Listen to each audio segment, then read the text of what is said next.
Olá, bem-vindos à TV Smart Síndico, recebendo novamente o Dr. João Paulo Rossi Pascoal, advogado, professor, mestre em Direito, especialista em Direito Condominial.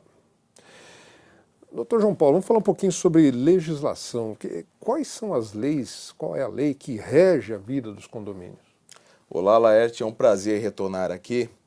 Devemos lembrar que a figura do condomínio edilício é regida pelo Código Civil, mais precisamente nos artigos 1351 a 1358. Mas a história não para aí, né? O Código Civil tem um teor genérico. Ele carece de um detalhamento das peculiaridades de cada condomínio por meio de uma norma que é aprovada pelos próprios condôminos, chamada Convenção do Condomínio, e que, por sua vez, pode ser detalhada no aspecto de usos e convivência nas áreas comuns pela figura do regimento interno. Então é uma escala hierárquica e de detalhamento que suporta a vida no condomínio. Eu tenho mais alguma dúvida sobre a lei. Na maioria das vezes o síndico não é advogado, ele é obrigado a conhecer a lei? Realmente nós não exigimos do síndico um vasto conhecimento jurídico. Mas, como a vida dele, a todo instante, terá esses percalços jurídicos, né, até para que ele tenha maior segurança no exercício da sua função, é sempre recomendável que o básico seja do conhecimento dele, e não somente a lei, mas principalmente a convenção. Essa sim, o síndico deve conhecer, porque vai servir de baliza para as assembleias, para a sua atuação no dia a dia, né? Então, a ignorância jurídica ela é perigosa para a atuação do síndico. E, por exemplo, como é que ele consegue essa lei? Ele tem que comprar? Como é que ele tem acesso? Legislação federal, municipal e estadual, hoje quase tudo se encontra com muita facilidade na internet, né? Lei federal é só entrar na página do Planalto que você consegue toda ela compilada, atualizada. Grátis. De maneira gratuita. Agora, a convenção do condomínio, usualmente ela é registrada no registro imobiliário e a partir do registro se torna um documento público. Qualquer um do povo que quiser ter acesso à sua íntegra, basta ir ao cartório e pedir uma via, né? O regimento interno, por sua vez, costuma ser registrado no títulos e documentos, também na mesma linha, na mesma ideia. Agora, a dica que nós damos para facilitar, para agilizar esse tipo de conhecimento, é que o próprio síndico não se negue, ainda que seja um documento público, a fornecer aos condôminos, aos inquilinos, a quem precise lidar com aquilo no seu dia a dia, né? O senhor falou que é uma espécie de hierarquia, né? Então isso significa, por exemplo, que a convenção ela não pode ter nada que contrarie o que está na lei. Exatamente, essa é uma lição que todo estudante de direito acaba conhecendo logo no início do curso, né? O nosso sistema legislativo ele é piramidal. Então lá no topo está a Constituição e nós vamos descendo até essas regras mais simples e detalhadas. No caso do condomínio, nós temos a generalidade conferida pela lei federal, que pode ser detalhada por uma convenção e que, por sua vez, não pode contradizer a lei federal. E, do mesmo modo, a convenção será detalhada num aspecto específico, que é o uso de áreas comuns, que é convivência nas áreas comuns, por meio do seu regimento interno. Regimento interno que tem que ser harmônico, coerente com a convenção. Então, se a norma de baixo contradiz a de cima, obviamente a inferior não terá validade. Não pode, né? Tem uma outra coisa curiosa, que nós sabemos que tudo muda na sociedade, muda os costumes, muda a tecnologia. Para mudar uma lei, que eu saiba, somente uma outra lei.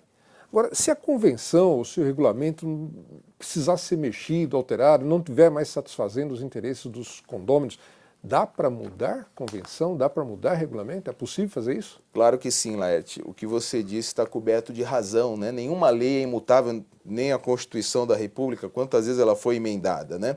E o condomínio é uma entidade de funcionamento democrático. Sendo assim, da mesma forma que a convenção ela precisa ter o aval de 2/3 para ser sancionada, para ser modificada, novamente os condôminos devem democraticamente se reunir em uma assembleia e com uma votação de 2/3 aprovar as novas medidas, as alterações, e a partir daí é recomendável que se faça a verbação dessas alterações no registro imobiliário para que toda essa coerência, essa cronologia seja mantida e publicizada, né?